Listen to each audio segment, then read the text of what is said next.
तर मित्रांनो, आता आपण अनुस्कारा घाट उतरून खाली जात आहोत.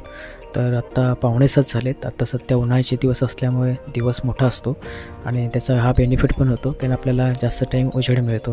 तर चला, तर आता आपण पुढच्या प्रवासाला सुरू करूया आणि डायरेक्टली आता हायवेला आपल्याला लवकरात लवकर पोचायचं टार्गेट आहे. तर आता पुढे कसा रस्ता आहे माहिती नाही, कारण खूप टाईम झाला मी आलो नाही या रस्त्याने आणि ड्राईव्ह तर पहिल्यांदाच करतो आहे. पण हा घाटाचा रस्ता पण खूप छान आहे आणि रस्ता मला खरंच चांगला भेटला. थोडंसं ट्रॅफिकचा सामना करावा लागला, ते सोडलं तर रस्ता एक नंबर आहे. घाटाचा रस्ता पण छान आहे, काहीच प्रॉब्लेम नाही आहे. थोडासा कुठे कुठे आहे, पण तो फार मोठा पॅच नाही आहे. पण बाकी ओव्हरऑल रस्ता बघितला तर खूप छान आहे. आणि ते पुढे एक गाडीसुद्धा एक दिसते समोर, ती इथं स्टॉल आहे. तर तो एकमेव इथं गाडी असते नेहमी, तर इथे बरेच लोक थांबतात आणि ब्रेकफास्ट वगैरे करण्यासाठी. तर तेवढी एक सोय आहे घाटामध्ये, असं म्हणता येईल.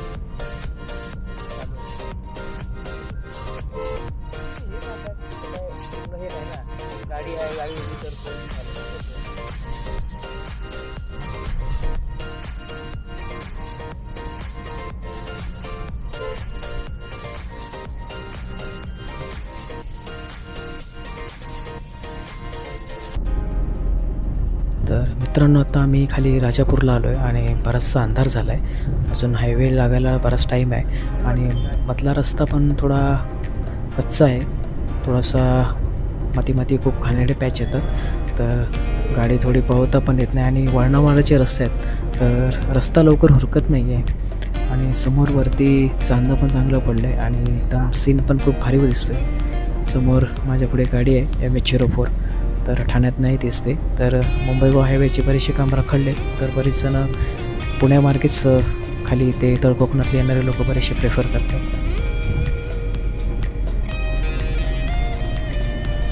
तर मित्रांनो, फायनली आम्ही मुंबई गोवा हायवेला लागलो, NH66. तर आत्ता खारेपाटणला आहोत. 8:10 झाले. आता आम्ही खारेपाटणला आलेलो आहोत आणि अजून पुढचा प्रवास आहे.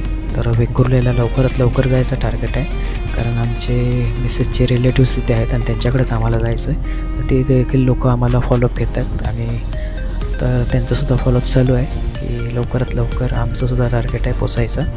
तर आत्ता सध्या हायवेला भेटल्यामुळे थोडी गाडीसुद्धा आता चांगली रनिंगमध्ये आहे आणि चांगला रस्ता आहे. खरंच कोकणचा हा पुढचा हायवे जो आहे सिंधुदुर्ग जिल्ह्यातला एक नंबर आहे आणि गाडीसुद्धा चांगलीच पळते. 80चा 90चा स्पीड चांगला कॉन्स्टंट घेते आणि खूप भारी वाटते, कारण रस्ता अजिबात खराब नाही आणि गाडी चांगली मौसम पकडते. बघू शकता रात्रीच्या ह्याचे मी फोक लाईट लावलं, त्याचा यूज चांगला होतो, कारण स्पोर्टच्या गाडीला सिग्नल द्यायला की मागून गाडी थोड्या आम्ही ओव्हरटेकच्या ह्याच्यामध्ये आहोत, तर थोडा त्याला फ्लॅश दिल्यानंतर ते पण थोडे सतर्क राहतात. हा, ते बरेच ठिकाणी फ्लायओव्हर पण आहेत, तर फ्लायओव्हरमुळे बरेचसे रस्ता लवकर कवर होतो आणि खालची गर्दी टाळली जाते. तर आता जवळपास तर मित्रांनो, आता आम्ही इथे थोडा चहा नाश्त्यासाठी थांबलो आहे, कारण बराच वेळ झाला. तर थोडा आराम पण पाहिजे, थोडा पायालासुद्धा मोकळे होतील, कारण स्ट्रेस येतो गाडी चालून आणि गाडीला देखील आराम महत्त्वाचा आहे. तर म्हणून आम्ही इथे जरा थांबलो आणि चहा नाश्त्यासाठी. तर हे असं हायवेजवळच हॉटेल आहे, पण हॉटेलमध्ये काही चहा नाश्ता एवढा काही आवडला नाही आम्हाला. पण आता आम्हाला दुसरीकडे काय आता भरपूर उशीर होईल, त्यामुळे जो दिसला तर त्या हॉटेलला आम्ही थांबलो. तर आत्ता इथून आता पुढच्या प्रवासाला सुरुवात करू आणि आता 9 वाजलेत, तर जवळपास आता मला पोचायलासुद्धा 10 वाजतील. तर मित्रांनो, आज खूप उशीर झाला आहे, तर गाडीसुद्धा मला लवकरात लवकर पोचण्यासाठी थोडी पळवावी लागते. तर हा रस्ता पण एक नंबर आहे आणि एकदम क्लास रस्ता आहे, कारण गाडीचं स्पीड पण चांगला मेंटेन आहे. AC मध्ये 90चं स्पीडमध्ये चांगली गाडी क्रूज करते, बघू शकता तुम्ही डॅशबोर्डवरती. आणि 80-90चं स्पीड मेंटेन आहे. तर पोचायचं पण टार्गेट आहे, तर सगळ्या सेफ्टी नॉर्म्स प्रिकॉशन घेऊनच गाडी मी चालवत आहे. तर गाडीच्या लाईट्ससुद्धा चांगले मी अपग्रेड केले, त्याच्यामुळे तोसुद्धा काही इश्यू नाही आहे. तर बाकी ओव्हरऑल बघितलं तर जर्नी खूप भारी झाली. तर ट्रॅफिकचा सामना सोडला तर पुढे आपल्याला वेंगुर्ला फिरून नंतर आपल्याला एक गोव्याचीसुद्धा ट्रिप आहे, तर गोव्यालासुद्धा वेंगुर्ल्यातून जायचं आहे. तर तोसुद्धा आपल्याला पुढे व्हिडिओ येणार आहेत आणि आता ही वेंगुर्ला गोवा अशी सिरीज येणार आहे. तर ते तर तुम्ही पुन्हा आपल्या चॅनलला कनेक्ट राहा, तर तुम्हाला सर्व व्हिडिओ बघायला मिळतील.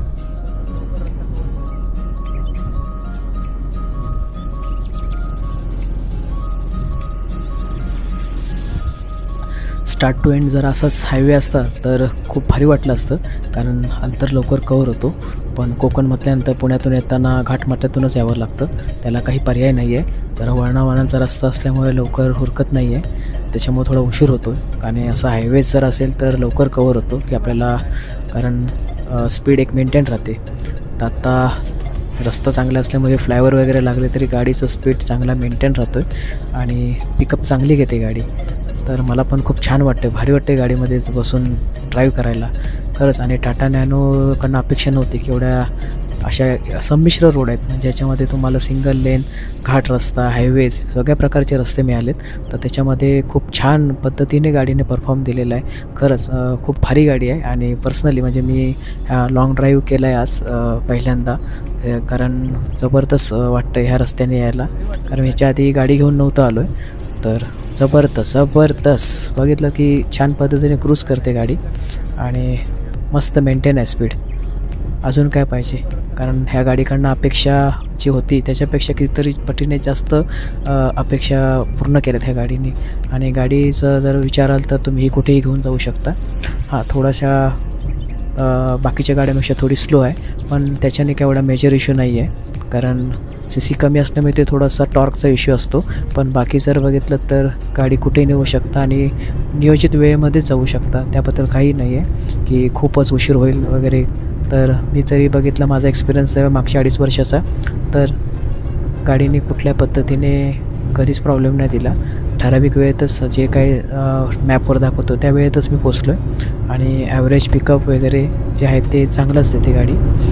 तर इकॉनॉमिकली पण खूप भारी आहे गाडी. तर नक्की तुम्ही विचार करा ह्या गाडी घेण्याचा.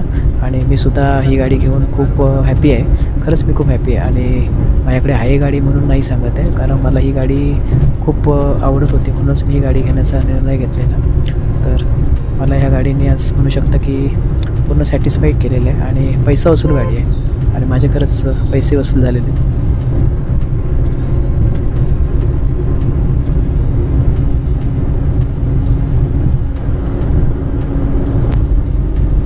फायनली मित्रांनो, आम्ही कुडाळला पोचलेलो आहोत, 9:15 झालेत. आणि तसं नियोजित टायमिंग पुढे गेल्यानंतर जो काही टार्गेट केलं आहे त्या हिशोबानेच जातो आहे. तर लास्ट टाईम मी 4 महिन्यापूर्वीच मालवणला आलो होतो, त्याच्या आधीसुद्धा मी 2 वेळा मालवणला आलो. तेव्हा मी काही गाडी ड्राईव्ह करून आलो नव्हतो, तर जे ऑफिसमधल्या कलिगच्या गाडीजमधनं आणि टेम्पो ट्रॅव्हलमधनं आलो.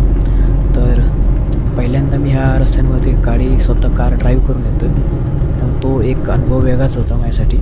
तर आता हा इंटरनल रोड आहे, तर कुडाळपासून आतमध्ये आम्ही हा रोड जातो वेंगुर्ल्यामध्ये. तर आम्हाला वेंगुर्ल्यात जायचं आहे. तर इथून पुढे एक फाटा आहे मालवणला जाण्यासाठी, तर आम्हाला मालवणला न जाता आम्हाला जायचं आहे वेंगुर्ल्याला. तर आम्ही ते लेफ्ट घेऊन वेंगुर्ल्याला जातो आणि हे राईटला जे आहे ते मालवणला रस्ता जातो.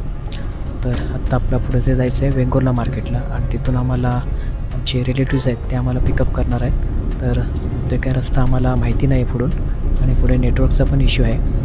तर आता आम्ही सध्या मॅपच्या भरोश्यावरतीच वेंगुर्ल्यात जातो आहे. आणि इथं बोर्ड साईन पण आहेत, त्याच्यामुळे त्याची पण हेल्प होते. तर आता आम्ही हा रोड पकडला आहे तो वेंगुर्ल्याचा आहे. तर इथून पुढे एकदम रस्ता अंधार आहे आणि जास्त आता रहदारी वाटत नाही आहे, कारण हायवे सोडून आम्ही आतले रस्ते निवडलेले आहेत जाण्यासाठी. तर हे आडगावातले रस्ते असल्यामुळे थोडंसं जरा एकदम सुमसाम आणि शांत आहे.